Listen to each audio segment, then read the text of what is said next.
La société financière internationale IFC a accordé un prêt de 100 millions de dollars, soit environ 1 milliard de dirhams à Crédit du Maroc. Dédié au soutien des petites et moyennes entreprises, ce fonds vise par ailleurs à faciliter l'entrepreneuriat féminin et la matérialisation des projets verts. Le Togo a levé le 2 février 2024 30,5 milliards de francs CFA sur le marché des titres publics de l'UMOA. Cette nouvelle levée de fonds est destinée à assurer la couverture des besoins du budget de l'État qui s'équilibre à 2179 milliards de francs CFA. La République démocratique du Congo a mobilisé 25 millions de dollars sur le marché financier local des obligations du Trésor. Cette opération financière met en lumière le besoin pressant pour le gouvernement congolais de diversifier ses partenariats financiers.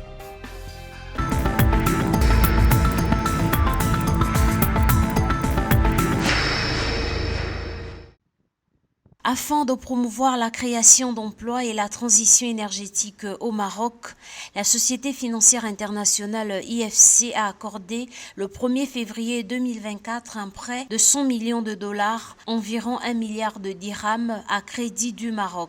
Ce financement vise à soutenir la croissance économique et la création d'emplois au Maroc, tout en favorisant l'essor des PME et le développement de projets en mesure d'atténuer les effets du changement climatique. L'apport de 100 millions de dollars justement pour le financement des petites et moyennes entreprises pourra les aider à être encore beaucoup plus dynamiques dans le contexte difficile de l'économie mondiale. Le Maroc, comme vous le savez, est un pays qui est très dynamique et puis un pays sur lequel le continent pourra compter dans l'avenir puisque les entreprises sont soutenues par les banques marocaines et puis le gouvernement aussi a un œil très vigilant sur justement le dynamisme de ces petites et moyennes entreprises.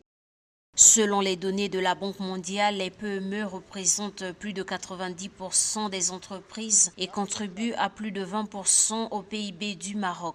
Toutefois, elles peinent à accéder au financement pour croître et créer de l'emploi. De 2022 à 2024, l'IFC a investi 1,3 milliard de dollars et a déjà engagé 470 millions de dollars pour l'année fiscale en cours afin de soutenir un développement économique durable au Maroc.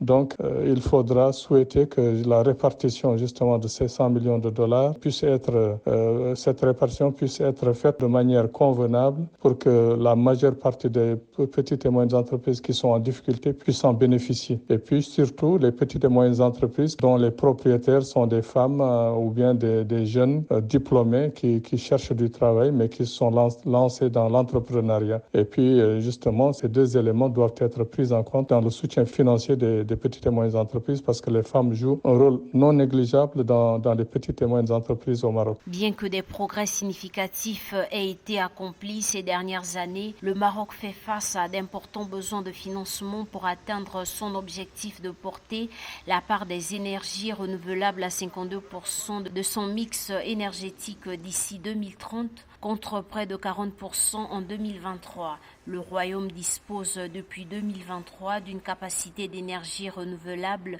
opérationnelle de plus de 4600 MW et un portefeuille de projets en cours de développement et de construction de plus de 6400 MW à mettre en œuvre d'ici 2027.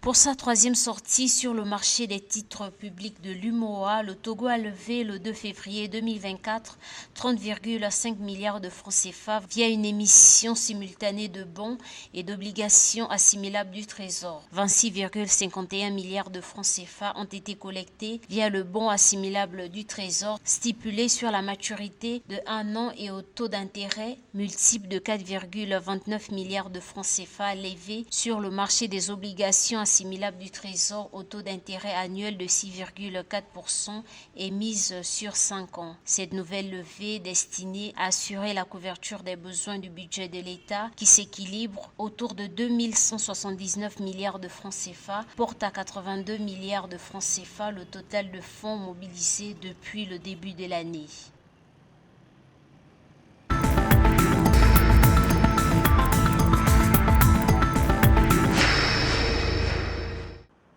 Le gouvernement de la République démocratique du Congo a mobilisé 25 millions de dollars sur le marché financier local des obligations du Trésor, soit un taux de couverture du montant mis en adjudication de 50%. Le taux d'intérêt, il a été fixé à 100% du montant soumissionné au cours de cette séance d'adjudication avec une maturité de 2 ans. Cette opération financière met en lumière le besoin présent pour le gouvernement congolais de diversifier ses partenariats financiers et d'explorer d'autres avenues pour attirer les investisseurs sur le marché des instruments financiers. Dans un contexte économique en constante évolution, la capacité à optimiser les rendements tout en attirant les investisseurs diversifiés devient une priorité stratégique pour les autorités congolaises.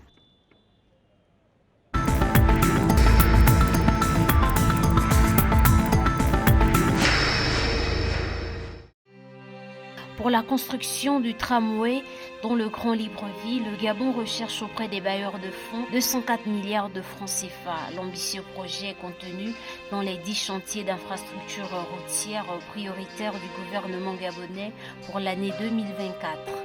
Le budget du ministère des Travaux publics a été revu à la hausse. En effet, le gouvernement de transition conduit par Raymond Donsima devrait s'atteler à construire le périphérique Cap au Vin-d'Eau en passant par le PK27, incluant un tramway. La construction de cette infrastructure devra permettre d'assurer la mobilité des populations du centre-ville vers la périphérie sud.